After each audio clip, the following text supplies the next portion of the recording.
Hello everyone, कैसे हैं आप सब। स्वागत है आपका मेरे चैनल पे। आज हम जा रहे हैं मथुरा, बाल गोपाल जी की नगरी में, वृंदावन। काफ़ी दिनों से हमारा मन था कि हम बाल गोपाल जी के साथ वृंदावन जाएं, उनके धाम पे घूम के आएं। तो आज हमारा प्रोग्राम बना है वृंदावन जाने का। तो आज हम अपने बाल गोपाल के साथ, ये देखिए ये है हमारे दोनों बाल गोपाल, इनके साथ आज हम जा रहे हैं वृंदावन। चलिए आगे चलते हैं वृंदावन और आपके साथ शेयर करती हूँ। मंदिर के साथ में मिलके दर्शन करते हैं। क्लोथ्स हाँ किसके? मेरे और लड्डू गोपाल जी के? और लड्डू गोपाल जी के माला भी, कड़े भी, कैप भी, बांसुरी भी और कपड़े भी, और एक लड्डू गोपाल जी और बड़े वाले लड्डू गोपाल जी? हाँ इतने बड़े लिए? मेरे लिए। दोस्तों ये वही यमुना नदी है जिस यमुना नदी पे श्री कृष्ण अपनी गैयों को चराते थे। यहीं पेड़ के किसी टहनी पे बैठ के अपनी बांसुरी बजाते थे। अब ये यमुना क्रॉस करते ही हम वृंदावन पहुंच जाएंगे और वृंदावन में जाते ही हम सबसे पहले बांके बिहारी जी के दर्शन करने के लिए जाएंगे। तो चलिए दोस्तों चलते हैं वृंदावन। आगे बढ़ने से पहले बोलिए फ्रेंड्स, राधे राधे। दोस्तों ये हम पहुंच चुके हैं वृंदावन और हमने सबसे पहले अपनी गाड़ी को नगर पालिका के सामने पार्क किया, क्योंकि यहाँ से हमें जाना था ई रिक्शा से, क्योंकि यहाँ से आगे गाड़ी नहीं जा सकती थी। क्योंकि हम पहली बार बांके बिहारी जी के दर्शन का सौभाग्य हमें प्राप्त हुआ। तो हमने सभी से पूछा कि क्या गाड़ी जा सकती है, तो सभी ने बोला कि काफ़ी कंजेस्टेड है, आप परेशान हो जाएंगे गाड़ी में, तो आप ई रिक्शा ले लीजिए। तो हमने ई रिक्शा ली। रास्ता ज़्यादा लंबा नहीं था, 1-1.5 किलोमीटर का था, लेकिन हमारे साथ 3 छोटे छोटे बच्चे थे जिसकी वजह से हमने ई रिक्शा ली। तो दोस्तों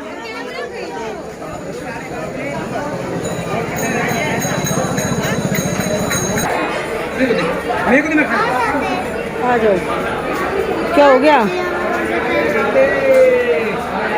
राधे राधे बोलो। क्या? यहाँ से मंदिर के पास से ही हमने प्रसाद लिया। जहाँ से हमने प्रसाद लिया हमने अपनी चप्पलों को भी वहीं पे ही उतार दिया, क्योंकि इससे आगे फिर आपका मंदिर का जो एरिया है वो शुरू हो जाता है और उसके बाद चप्पलें उतारने का उचित स्थान नहीं होता। देखिए वैसे तो लोग कहीं पे भी उतार देते हैं, लेकिन आपका अपना जो मन होता है वो स्वीकार नहीं करता कि आप मंदिर परिसर में जरा सी भी दूरी पे आप चप्पल पहन के जाओ। तो हमने यहाँ से, आप जैसे कि वीडियो में देख पा रहे हैं, ये से हमने प्रसाद लिया और उन्हीं के पास हमने अपनी चप्पलों को उतारा और हम आगे बढ़ गए। जिसमें कि मेरा बेटा थोड़ा परेशान था और रोने लगा कि मुझे नंगे पैर नहीं चलना है। लेकिन जब मैंने उसको वीडियो में देखा, आप देख पा रहे हैं, मैंने उसको दिखाया कि देखो छोटे छोटे बच्चे भी कैसे नंगे पैर चल रहे हैं, तो फिर वो समझ गया और बड़े प्यार से उसने भी बांके बिहारी जी के दर्शन के लिए नंगे पैर चलने के लिए तैयार हो गया। अब देखिए दोस्तों, बोले राधे राधे।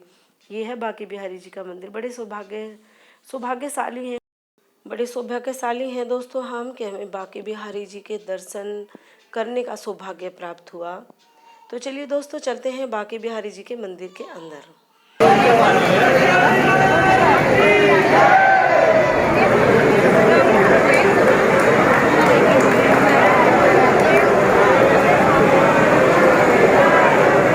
जाता है कि जब आप बांके बिहारी जी के दर्शन के लिए जाते हैं और वहाँ पर जब आप बांके बिहारी जी की नज़रों में नज़रें डाल के देखते हैं, तो आप इस दुनिया से जैसे कि आपका कोई नाता ही नहीं है, आप किसी दूसरे लोक में पहुँच जाते हैं। ये हकीकत है। जब आप कभी बांके बिहारी जी के दर्शन करने के लिए जाएंगे तो आप इस चीज़ को महसूस करेंगे। दोस्तों जैसे कि आप वीडियो में देख पा रहे हैं, हम यहाँ से निकलते ही पहुँचे हम निधि वन। निधि वन में हमने जो सबसे पहले हमने दर्शन किए वो किए हमने राधा रानी के जो श्रृंगार का भवन है वहाँ पे। यहाँ पे क्या होता है कि आपकी जो भी श्रद्धा होती है आप उस प्रकार की सेवा दे सकते हैं प्रभु को। जैसे कोई लड्डू से दे रहा है, कोई फूलों से दे रहा है। तो यहाँ पे देखिए जो आपको वीडियो में दिखाई दे रहा है येलो कलर का बोर्ड, उस पर लिखा हुआ है आप किस तरह की सेवा देना चाहते हैं। तो दोस्तों यहाँ पे आपको जो चारों तरफ जो पेड़ दिखाई दे रहे हैं इन्हें कहते हैं तुलसी वन। तो दोस्तों ये जो तुलसी वन है, इन्हीं वन के जो ये पौधे हैं इन्हें ही कहा जाता है कि ये रात्रि में गोपियाँ बन जाती हैं और यही श्री कृष्ण के साथ रासलीला करती हैं।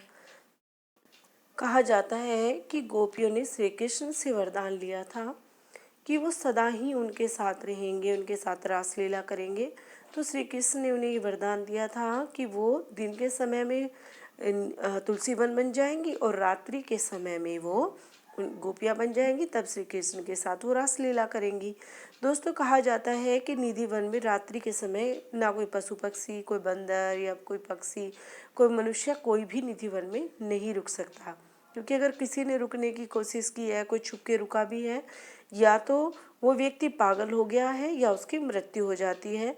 इसलिए कहा जाता है कि निधि वन में से, जैसे कि आप स्क्रीन में देख रहे हैं, बंदर है, यहाँ पे बहुत बंदर थे। तो ये इस तरह जो पक्षी हैं वो भी रात्रि के समय निधि वन से बाहर चले जाते हैं। रात्रि में किसी को भी यहाँ पे ठहरने की अनुमति नहीं है और ये प्राचीन काल से ही चला आ रहा है। देखिए दोस्तों, ये हमारे लड्डू गोपाल जी हैं, जिनके कारण ही हमें सौभाग्य प्राप्त हुआ कि हम बांके बिहारी जी के दर्शन कर पाए। दोस्तों, इस वीडियो में मैं आपको नहीं दिखा पाई कि हमारे घर 2 और लड्डू गोपाल जी आए हैं। किसी और वीडियो में मैं आपको अपने लड्डू गोपाल जी ज़रूर दिखाऊंगी। इस वीडियो में मैंने केवल हमारे जो पहले लड्डू गोपाल जी हैं, मैंने आपको उन्हीं के ही दर्शन कराए हैं। अगली वीडियो में मैं अपने दूसरे जो दो और लड्डू गोपाल जी हम लेके आए हैं, उनके दर्शन मैं अवश्य कराऊंगी। तो दोस्तों, जैसे कि मैं बता रही हूँ, यहाँ पे काफ़ी बंदर है। दोस्तों, यहाँ पे अगर आप जाते हैं तो आपके अपने फ़ोन की काफ़ी सुरक्षा रखनी होगी, क्योंकि कहा जाता है कि जो बंदर है वो शैतान है, नटखट है, ये आपका फ़ोन कभी भी आपके हाथ से छीन सकते हैं।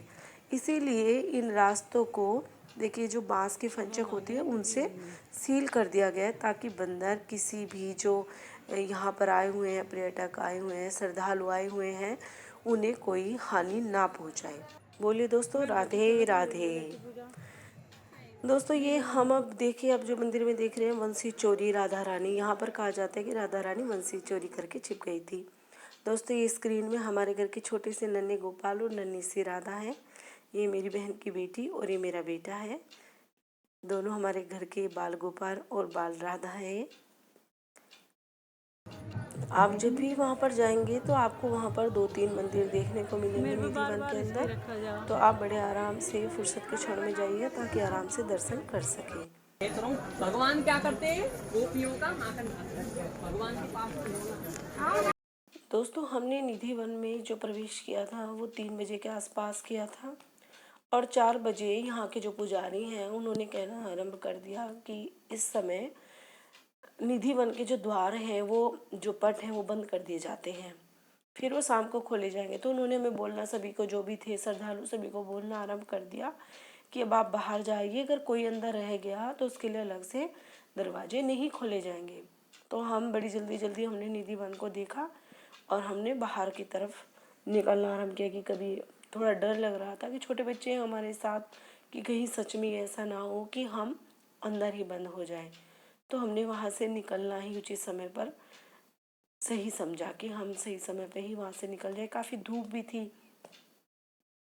दोस्तों, इतना सब कुछ होने के बाद, इतनी गर्मी, इतनी भीड़ होने के बाद, हमारे बांके बिहारी जी ने हमें बड़े अच्छे दर्शन दिए। बड़े ही सौभाग्यशाली रहे हम कि हम प्रभु के दर्शन कर पाए। मेरे बेटे ने भी बड़े अच्छे से दर्शन किए। वहाँ पे जो गार्ड थे उन्होंने मेरे बेटे को, एक स्टील की रेलिंग थी बांके बिहारी जी के सामने ही, उस पर बिठा दिया और मेरे बेटे ने बड़े अच्छे से वहाँ से दर्शन किए। बोलिए दोस्तों, राधे राधे। प्रभु की इच्छा रही तो दोबारा फिर कभी ज़रूर जाएंगे। यदि ये व्लॉग आपको अच्छा लगा है तो सब्सक्राइब, लाइक एंड शेयर ज़रूर कीजिएगा और नोटिफिकेशन वाली बेल भी प्रेस कर दीजिएगा। Thank you.